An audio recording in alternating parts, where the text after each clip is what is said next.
Steve জবসের দৃষ্টিভঙ্গি ছিল technology এবং ডিজাইন একে অপরের সাথে মিশে গেলে মানুষের জীবনে এক অভূতপূর্ব উন্নয়ন এবং অভূতপূর্ব অভিজ্ঞতা যুক্ত করবে।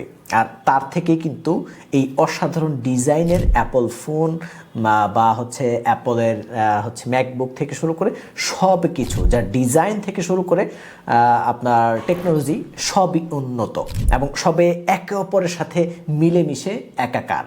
ওই যে বলে না, স্মুথ করে তুলেছে জিনিসটাকে।